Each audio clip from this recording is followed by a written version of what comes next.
Hey, bienvenue sur la chaîne de MathMath. Alors aujourd'hui, je reprends la série des énigmes. Ça faisait longtemps que je n'avais pas fait d'énigmes, donc je vais faire une nouvelle énigme. En fait, elle est très très simple, mais je vais vous présenter une solution que j'ai trouvée originale, qui n'est pas du tout de moi, et que je trouve très originale. D'abord, l'énigme. Alors l'énigme, c'est, imaginez vous êtes dans le désert, et vous voyez 12 têtes et 20 bosses, et il y a des chameaux et des dromadaires. Donc les chameaux, ils ont deux bosses, et les dromadaires, ils ont une bosse. Donc je répète, vous êtes dans le désert, vous voyez des chameaux et des dromadaires, et vous voyez juste le nombre de bosses et le nombre de têtes. Vous voyez qu'il y a 12 têtes et 20 bosses. Question, combien y a-t-il de dromadaires? Je vous laisse chercher un petit peu, donc mettez pas sur la vidéo, cherchez, etc. Voilà, j'imagine que vous avez cherché, etc. Alors maintenant, je vais vous montrer la façon standard de résoudre ce problème. La façon standard de résoudre ce problème, c'est de dire, ben voilà, soit x le nombre de chameaux,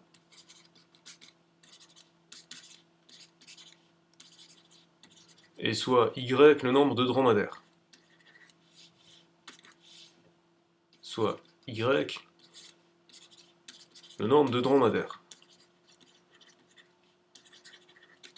On traduit les données du problème en disant, ben, on a chaque chameau il a une tête, d'accord, et chaque dromadaire a une tête. Donc le nombre de chameaux plus le nombre de dromadaires, c'est-à-dire en fait le nombre de têtes de chameaux plus le nombre de têtes de dromadaires, est égal à 12.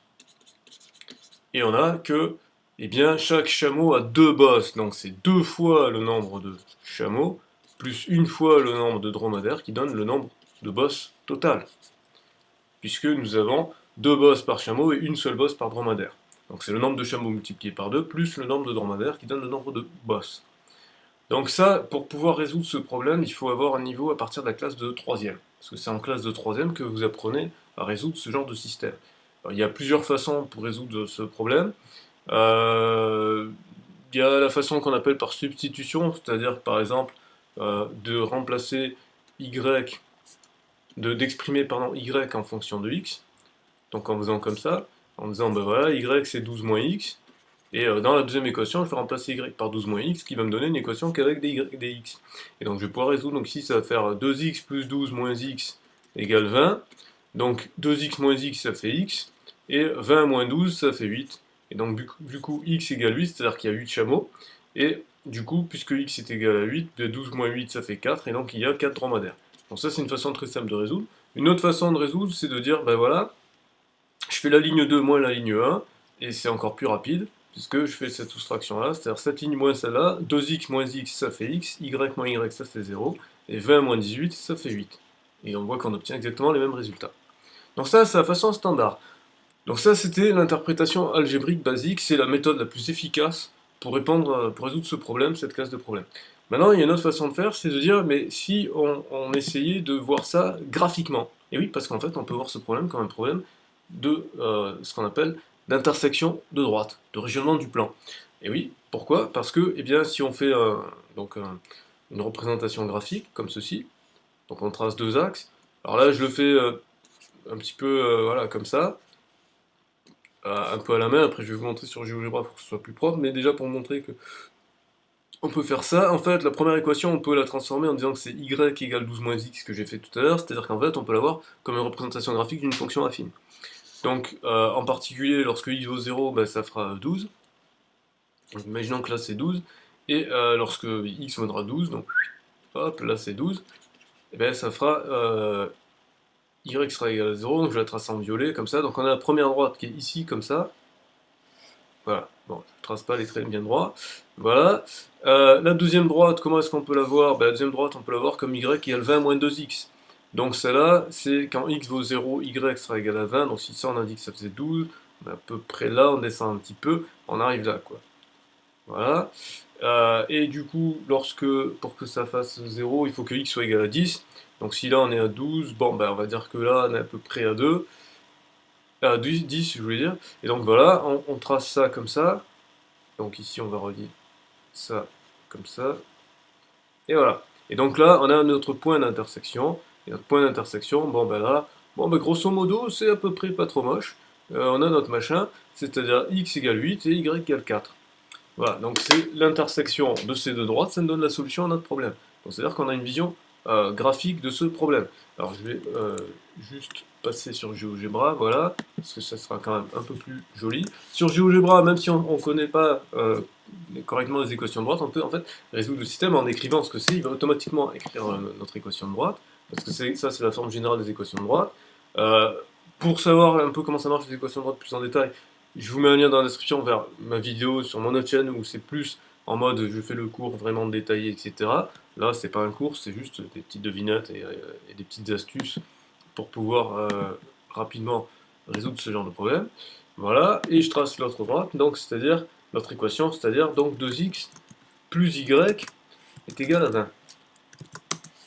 Et voilà, et là on voit rien du tout, donc je vais agrandir, voilà, et puis on va voir ici comme ça. Et la première, évidemment, elle était fausse, c'est pour ça qu'on ne voit rien, parce que c'était pas x plus y égale 2, mais c'était x plus y égale 12. Voilà pourquoi. Voilà, donc maintenant, si je refais mon code couleur, donc la première, je l'avais faite en violette, et la deuxième, je l'avais faite en orange, on retrouve exactement les mêmes valeurs que par le calcul, évidemment, et que sur mon graphique. Voilà, donc on voit que le point A, c'est le point de coordonnées 8, 4. On va faire un zoom pour voir ça un petit peu plus proprement, et voilà. Donc vous voyez, on retrouve exactement le principe que j'ai montré tout à l'heure. Ok. Voilà. Donc maintenant, il y a une façon un peu plus élaborée encore de voir ce problème-là en montant en abstraction. Donc ça, c'est si on est à l'université. Mais en fait, même au lycée, on peut voir ça en terminale. Et puis même sans être trop un génie des maths, on peut quand même voir ça assez simplement. Alors je réécris le système ici. Hop, 2x plus y est égal à 20. En fait, on peut remarquer que finalement, je vais les mettre en couleur comme bleu, voilà. Donc en fait, ce que je mets en bleu, ce sont les nombres qui interviennent dans la partie à gauche, et ce que je mets en vert, c'est les nombres qui apparaissent dans la partie à droite. Et bien en fait, on peut voir ce truc-là comme étant ce tableau de nombres, qu'on appelle une matrice, les fameuses, c'est ça en fait. Ça, c'est un vecteur, et ce qui est là-bas, c'est aussi un vecteur. Donc en fait, notre système d'équations peut en fait s'interpréter comme un produit matriciel, en fait, une égalité matricielle. Ça, ce serait la matrice, donc la matrice c'est juste un tableau de nombres, qu'on appellerait A. Et ça, ce sera un vecteur qu'on appellerait grand X. Et ça, ce sera un vecteur qu'on appellerait grand B. Donc voilà, notre équation A multiplié par X est égale à B. Alors je vous explique rapidement le produit matriciel, ça veut dire qu'on fait, je vais le faire en rouge comme ça, on fait ça fois ça, plus ça fois ça. C'est exactement ce qui a été écrit. 1 fois x plus 1 fois y égale celui qui est en haut.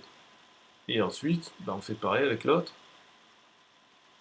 Donc c'est-à-dire, on fait ça fois ça, plus ça fois ça. 2 fois x plus 1 fois y égale celui qui est en bas.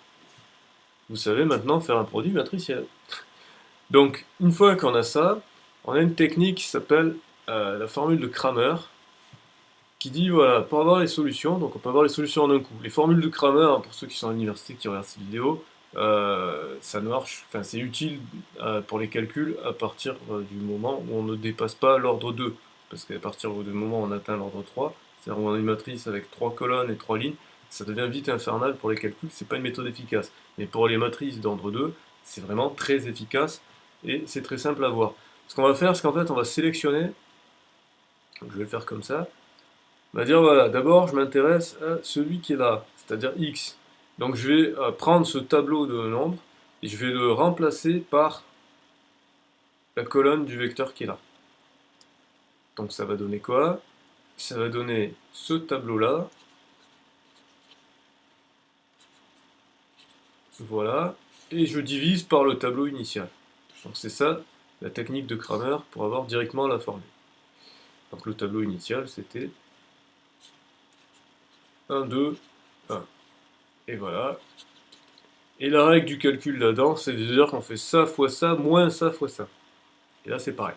Donc si on fait ce truc-là, qu'est-ce que ça fait? Ben, ça fait 12 fois 1 moins 20 fois 1 sur 1 fois 1 moins, moins 2 fois 1. Autrement dit, 12 moins 20, donc c'est-à-dire moins 8, sur moins 1, donc c'est-à-dire 8. Alors évidemment, pour ce calcul-là, je reconnais que c'est clairement pas la méthode la plus pratique, puisque les valeurs étaient très simples, on pouvait le résoudre. Mais si on a des valeurs un peu plus chiantes, c'est quand même bien pratique. Alors maintenant, on va s'intéresser à l'autre, donc cette fois, la partie qu'on va sélectionner, c'est la partie qui est là, et qu'on va remplacer par celui qui est là-bas. Donc c'est exactement tout pareil, sauf qu'on va remplacer de l'autre côté. Donc du coup ici, ça fait... merde, la première colonne, ça reste 1, 2. Et c'est la deuxième colonne qui va devenir 12, 20. Et en bas, ça reste pareil. Voilà, donc on fait la même règle. Donc ici, ça fait 1 fois 20, moins 2 fois 12. Et en bas, ça fait 1 fois 1, moins 2 fois 1. Ben, en fait, en bas, c'est le même calcul que tout à l'heure, donc il n'a pas changé. Donc là, ça nous fait 20 moins 24, ça nous fait moins 4. Moins 4 sur moins 1, ça nous fait 4. Et on retrouve exactement les mêmes résultats. Maintenant, je vais vous montrer où est-ce que j'ai vu ce problème. C'était quand je donnais un cours à une étudiante qui préparait le concours pour être professeur des écoles. Et ce problème-là, donc des chameaux et des dromadaires, n'a absolument pas été résolu comme ça, puisqu'il était demandé en cycle 3, c'est-à-dire, si je ne m'abuse, en CM1 ou CM2. Donc voilà la situation. Le problème suivant est proposé à une classe de cycle 3, les chameaux et les dromadaires.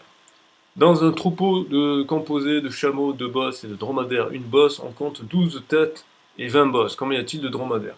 Alors la réponse de Quentin, moi je la trouve pas intéressante, donc je ne vais pas vous la montrer.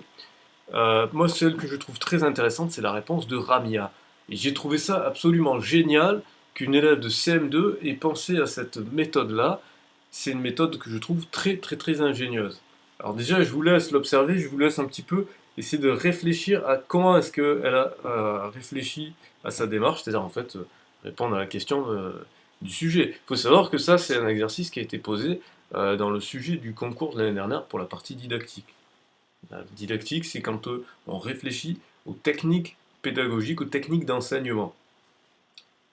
Donc ça veut dire qu'évidemment, il faut être capable de résoudre le problème de maths, mais après, il faut réfléchir à la façon dont on va résoudre le problème.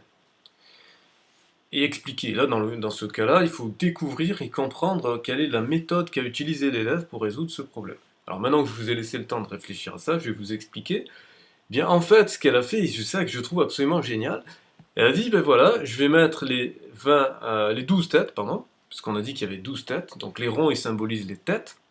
Et après, les bosses, elle a dit, ben, je vais d'abord mettre toutes les bosses qui correspondent à des têtes, c'est-à-dire qu'en fait, elle va faire tous ceux qui ont au moins une bosse, et ensuite, comme il lui restait des bosses, ben, elle a refait une rangée, et lorsqu'elle s'est arrêtée, elle s'est dit, ben voilà, toute la partie où il y a mes deux rangées, ça veut dire qu'il y a deux bosses, c'est donc le nombre de chameaux, et la partie où il n'y a qu'une seule bosse, ben, c'est le nombre de dromadaires.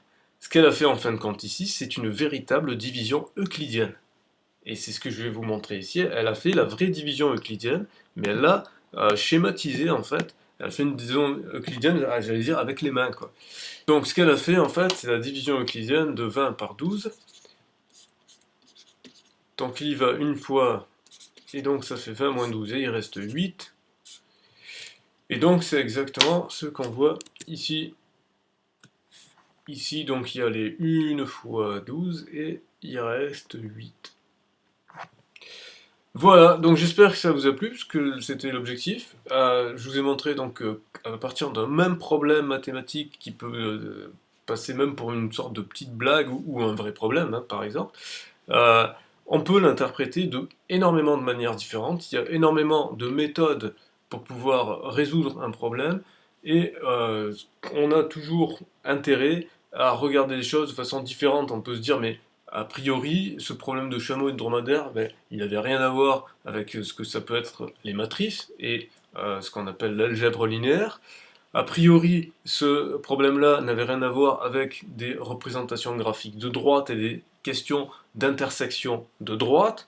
Eh bien, en fin de compte, si, on s'est aperçu que c'était lié. A priori, ce problème-là n'avait rien à voir avec de la division euclidienne. Eh bien, en fait, si.